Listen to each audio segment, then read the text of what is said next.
Back to my channel. तो आपका स्वागत है एक और निफ्टी और बैंक निफ्टी मार्केट एनालिसिस के अंदर। तो देखते हैं कल क्या बन सकता है निफ्टी और बैंक निफ्टी के अंदर। तो उससे पहले सबसे पहले हम निफ्टी को देखते हैं। तो निफ्टी में मैंने आप लोगों को बताया था कि आपको क्या लेना है। अगर मार्केट, जैसे आप देख सकते हो, जो मेरा कल का एनालिसिस था वैसे ही मार्केट ने बिहेव किया, बट आज बैड लक था। आप देख सकते हो कि ये फर्स्ट कैंडल मैंने बोला था रेड कैंडल होगी, बड़ी रेड कैंडल होगी। तो आपको क्या करना है, आपको वेट करना है। अगर सीपीआर ब्रेकआउट हो जाता है तो आपको इमीडिएटली सीपीआर ब्रेकआउट लेना है और आपका टारगेट जो होना चाहिए प्रीवियस डे लो तक होना चाहिए। मार्केट यहां तक आई है लेकिन स्टॉप लॉस खा के, मैंने भी ट्रेड ली थी लेकिन मेरा स्टॉप लॉस खाया। जो मैं ट्रेड बताता हूं उसके अकॉर्डिंग ही मैं ट्रेड करता हूं। मैंने आपको ये भी बताया था कि बैंक निफ्टी में कोई रेजिस्टेंस नहीं, सपोर्ट नहीं होना चाहिए उस समय। तो आप देख सकते हो जब बैंक निफ्टी ने ब्रेकआउट दिया था इस कैंडल पे, आप देख सकते हो 920 के आसपास जब ब्रेकआउट दिया था, तो बैंक निफ्टी भी जो था 930 में वो सीपीआर के बाहर था। तो कोई भी प्रॉब्लम नहीं थी, ये ट्रेड अच्छी थी। बट अब देख सकते हो ब्रेकआउट जो हुआ था इस कैंडल पे हुआ है, करीबन 930 पे हुआ है और मैं 931 के आसपास मैंने ट्रेड ले ली थी। आप देख सकते हो मेरा स्टॉप लॉस है, आप देख पा रहे हो यहाँ पे मेरा स्टॉप लॉस है 1582 और मैं 3 लॉट में काम किया था। तो मैं 10 रुपीज़ का स्टॉप लॉस रखता हूँ। तो आप देख सकते हो 936 पे के अराउंड मैंने आसपास ट्रेड ली है। और जो जो मेरा टारगेट था, मतलब जो स्टॉप लॉस था वो 90.65 में मैंने ट्रेड ली है। 90.60 पर मेरा स्टॉप लॉस जो था 101 था, वही आप देख सकते हो 10 रुपीज़ का स्टॉप लॉस था। ठीक है, और ये जो आप देख रहे हो 2.35 और 2.35 ये हेजिंग के लिए मैंने यूज किया हुआ है, जिससे कि आप लो मार्जिन में आप सेलिंग कर सकते हो। ठीक है, सेलिंग का एडवांटेज क्या होता है कि अगर मार्केट इस तरह से रुक रुक के भी गई तो आपको प्रॉफिट अच्छा खासा मिल जाता है। तो आप देख सकते हो जो ये आज क्लोज हुआ है वो 38.95 पे हुआ है। करीबन इसने 50 रुपीज़ के आसपास प्रॉफिट दे दिया इस ट्रेड के अंदर जब पीडीएल तक ये अगर आता। लेकिन बैड लक, कोई दिक्कत नहीं है, कई बार बैड लक भी होता है। लेकिन आपको अच्छी बात यह है कि अगर आप अच्छे ट्रेड्स को आइडेंटिफाई कर पाते हो तो वो भी अच्छी बात है, क्योंकि आज नहीं कल तो चलेगा चलेगा। ठीक है, क्योंकि जब भी मार्केट स्टॉप लॉस लेती है तो कम स्टॉप लॉस लेती, मतलब स्टॉप लॉस आपको कम देना चाहिए और टारगेट आपको हमेशा बड़ा ही रखना चाहिए। अब देख सकते हो मैं 943 पे फ्री हो गया हूं और उसके बाद मैंने दिन भर में कोई भी ट्रेड नहीं ली है। तो ये आपको पेशेंस रखना है हमेशा। कभी भी आपको उसके बाद कुछ बना ही नहीं पैटर्न, मैंने आप लोगों को बताया था कि अगर उसके बाद पैटर्न क्या बन सकता था। निफ्टी के अंदर मैंने बोला था कि अगर प्रीवियस डे लो के आसपास कोई बुलिश कैंडल बनाए तो ब्रेक करके तो फेक आउट बन सकता है। बट मार्केट ने एंड में जाके यहाँ पे फेक आउट बनाया है, लेकिन वो ट्रेड आप ले ही नहीं सकते क्योंकि मार्केट ही क्लोज होगी। अब देख सकते हैं कल क्या होगा। आज अगर आप ध्यान से देखेंगे तो मार्केट में आज एक ट्रेंड था, डाउन साइड ट्रेंड था। ठीक है, डे टाइम फ्रेम में देखोगे तो मार्केट क्या है, अप ट्रेंड में है। कल क्या क्या पॉसिबिलिटी हो सकती है, आप इस लेवल को अपने चार्ट में जरूर मार्क कर लेना। ये जो लेवल है, ये पूरा जो जोन है यहाँ पे, ये बहुत ही इंपॉर्टेंट जोन है। ठीक है, कल के लिए बहुत इंपॉर्टेंट जोन है। अगर मार्केट, मान लेते हैं मार्केट अगर गैप अप खुलती है, मतलब यहां कहीं अराउंड खुलती है और मार्केट ना यहाँ पे कोई भी बेरिश कैंडल बना देती है, इस तरीके की कोई भी बेरिश कैंडल बनाती है और नीचे आती है, और नीचे आने के बाद मतलब थोड़ा सा नीचे आती है, तो आपको यहाँ पे कल सीपीआर ब्रेकआउट तो नहीं लेना है। क्यों नहीं लेना सीपीआर ब्रेकआउट, क्योंकि सीपीआर जो है वो वाइड है। तो आपको वेट करना है। अगर ये मान लो कि कल बेरिश कैंडल बनती है, यहाँ पे बेरिश कैंडल बनती है, फिर एक और बेरिश कैंडल बनती है और एक यहाँ पे बेरिश कैंडल बनती है, मतलब कुछ यहाँ पे बेरिश कैंडल के थ्रू बन के पहली कैंडल बड़ी बेरिश कैंडल होनी चाहिए। और अगर पहली बेरिश कैंडल बड़ी नहीं भी है, मान लो डोजी टाइप ही है, लेकिन बैक टू बैक जो कैंडल्स होनी चाहिए वो बेरिश कैंडल होनी चाहिए। अगर ऐसा कोई भी back to back bearish candle आ रही है या बड़ी बेरिश कैंडल पहली है, तो आप टॉप सीपीआर के आसपास अगर दोबारा रीटेस्ट एंट्री में वो एक बेरिश कैंडल छोटी सी यहां बनाए तो आपको इमीडिएटली शॉर्ट करना है, स्टॉप लॉस के ऊपर रखना है और टारगेट जो होना चाहिए वो बैक टू, अगर मान लो मार्केट यहां तक आ गई, मार्केट यहां तक आ गई है तो इसके लो तक होना चाहिए। इसके बाद सेकंड केस क्या बन सकता है, मार्केट पहले नीचे आई, ठीक है, फिर ऊपर गई और यहां से आपने शॉर्ट किया, उसके बाद दोबारा नीचे आ रही है, तो आपको यहां पे देखना है। अगर यहां पे बुलिश कैंडल बनती है तो आपको दोबारा इमीडिएटली लॉन्ग लेना है और टारगेट जो जाना चाहिए बैक टू टॉप सीपीआर हो जाना चाहिए। ठीक है, तो ये एक काफी अच्छा केस कल लग बन सकता है। क्योंकि आप एक चीज ध्यान रखें, जब भी मार्केट में आप देख सकते हैं यहाँ पे ट्रेंड आया है, ठीक है, मार्केट ने यहाँ पे ट्रेंडिंग है, तो चांसेस आर वेरी हाई कि पहली कैंडल बेरिश बन जाए।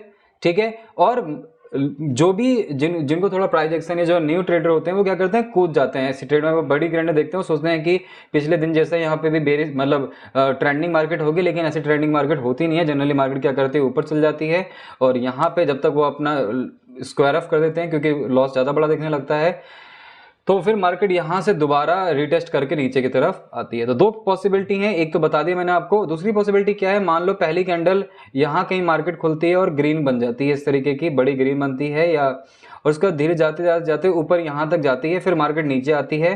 तो अगर बड़ी ग्रीन कैंडल है तो आपको यहाँ वेट करना है, जैसे ही बुलिश कैंडल बने यहाँ पे आपको इमीडिएटली लॉन्ग लेना है और target back to top CPR होना चाहिए। और यहाँ टॉप सीपीआर के आसपास अगर कोई बेरिश कैंडल बन रही है तो आपको इमीडिएटली शॉर्ट करना है और टारगेट बैक टू सीपीआर होना चाहिए। आप एक चीज और याद रखें, आपका जो स्टॉप लॉस होना चाहिए निफ्टी के अंदर मिनिमम -10 रुपीज, मतलब 10 रुपीज से लेकर 12 रुपीज के आसपास आपका स्टॉप लॉस होना चाहिए निफ्टी के अंदर। और बैंक निफ्टी के अंदर -30 मतलब 30 रुपीज से लेकर 35 रुपीज तक आपका स्टॉप लॉस। इससे ज्यादा मैक्सिमम स्टॉप लॉस आपको कभी नहीं रखना है। आपको हमेशा एक चीज याद रखना है, जब भी आप लूज करें छोटा लूज करें और जब भी टारगेट ले तो बड़ा ले। तो आपको 4x मिनिमम लेना होगा। अगर आप 10 रुपए का स्टॉप लॉस लग रहे हैं निफ्टी के अंदर तो कम से कम 40 या 35 पॉइंट्स तो आप ले ही लें। और बैंक निफ्टी के अंदर अगर आप 35 रुपीज का स्टॉप लॉस लग रहे हैं तो करीबन 100 या 110 पॉइंट्स के आसपास तो लें कम से कम इंट्राडे लेवल पे, ठीक है। तो ये पॉसिबिलिटी हो सकती है निफ्टी के अंदर। कल अगर बैंक निफ्टी को देखें तो बैंक निफ्टी में अगर आप देख सकते हो यहाँ पे, तो बैंक निफ्टी जो है वो आज पूरे दिन आप देख सकते हो एक रेंज में मार्केट क्लोज हुई है, एक रेंज है, काफी अच्छा रेंज है यहाँ पे। तो दो पॉसिबिलिटी हो सकती है। और देख सकते हो निफ्टी का जो बैंक निफ्टी का जो सीपीआर है वो क्या है, नैरो है। तो नैरो सीपीआर का मतलब ट्रेंडिंग होता है, लेकिन ज्यादातर चांसेस नहीं है कि देखो मार्केट को मूव करने के लिए स्पेस भी होना चाहिए। तो अगर हम बैंक निफ्टी में देखें तो बैंक निफ्टी में जो ये वाला प्रीवियस डे लो है ये काफी इंपॉर्टेंट लेवल है, क्योंकि मार्केट यहाँ से एक तरह से शार्प अप मूव हुई थी, आज यहाँ पे रेस्ट किया है। तो कल दो चीजें हो सकती हैं, अगर मार्केट अगर विद इन रेंज खुली, अगर यहाँ की रेंज खुली और निफ्टी जो है वो सीपीआर में फंसा हुआ है, तो सिंपल बात है अगर सीपीआर के ऊपर निफ्टी है तो आप बैंक निफ्टी में ट्रेड नहीं ले सकते। तो करना क्या है आपको, यहाँ पे बेस्ट ट्रेड कब बन सकती है, बेस्ट ट्रेड बन सकती है, मान लो निफ्टी जो है वो पहले टॉप सीपीआर से पहले नीचे आया, फिर ऊपर की तरफ गया और फिर यहाँ पर रेजिस्टेंस ले रहा है, और बैंक निफ्टी क्या कर रहा है, अपने प्रीवियस डे लो के आसपास यहीं कहीं घूम रहा है। जैसे ही वो नीचे आ रहा है और बैंक निफ्टी अपना अगर प्रीवियस डे लो ब्रेक कर दे तो आपका टारगेट जो हो जाना चाहिए, वैसे तो ये प्रीवियस डे लो तक हो जाना चाहिए, काफी कम रिस्क टू रिवॉर्ड है, लेकिन आपको आप वेट कर सकते हो। अगर यहां से प्राइस एक्शन ऊपर की तरफ बन रहा है तो स्क्वायर ऑफ कर दो, और अगर प्राइस एक्शन ऊपर की तरफ नहीं बन रहा और ये ब्रेकआउट हो रहा है तो आपको अपने ट्रेड को होल्ड करना है। और टारगेट जो होना चाहिए वो 43,500 के आसपास, या आप यहाँ पे देख सकते हैं एक नीचे सपोर्ट होगा S3, हाँ S3 तक अपना टारगेट को आप होल्ड कर सकते हैं, ठीक है। तो काफी अच्छा खासा रिवॉर्ड यहाँ पे मिल सकता है, लेकिन ज्यादा चांसेस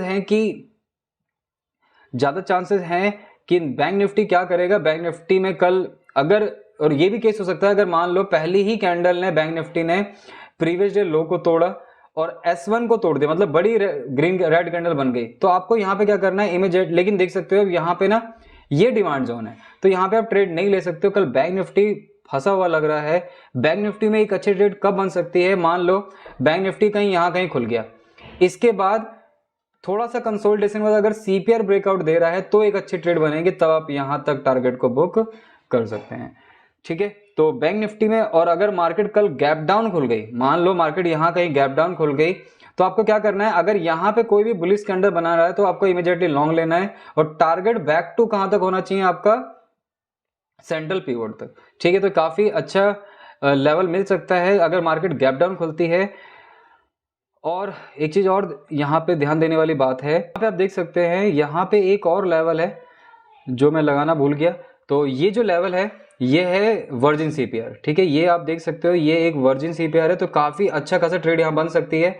आपको कब एंट्री लेनी है, मान लो मार्केट नीचे, मतलब एक अच्छी ट्रेड यहाँ बन सकती है कि मार्केट इमीडिएटली यहाँ पे मतलब गैप डाउन में यहाँ कहीं खुली और यहाँ पे कोई भी बुलिश कैंडल बन रही है, अगर कोई बुलिश कैंडल बन रही है तो आपको क्या करना है, इमीडिएटली लॉन्ग लेना है, और टारगेट जो जाना चाहिए वो बैक टू सीपीआर होना चाहिए, और जो स्टॉप लॉस होना चाहिए वो इसके नीचे होना चाहिए। ठीक है, तो ये एक बेस्ट ट्रेड लग रही है बैंक निफ्टी के अंदर अगर कल ऐसा कुछ होता है तो। हाँ, अगर यहाँ पे आप बुलिश कैंडल बन रही है और बैंक निफ्टी जो है वो इमीडिएट सीपीआर सपोर्ट पे है तो आपको ट्रेड नहीं लेनी है, आपको अवॉइड करना है। ठीक है, आपको कभी भी कोई भी लो प्रोबेबिलिटी ट्रेड नहीं लेनी है, भले ही वो दिन में आप कुछ भी ना करो। रोज ट्रेड लेना भी जरूरी नहीं होता अगर कोई हाई प्रोबेबिलिटी ना हो तो इस वीडियो के अंदर इतना ही।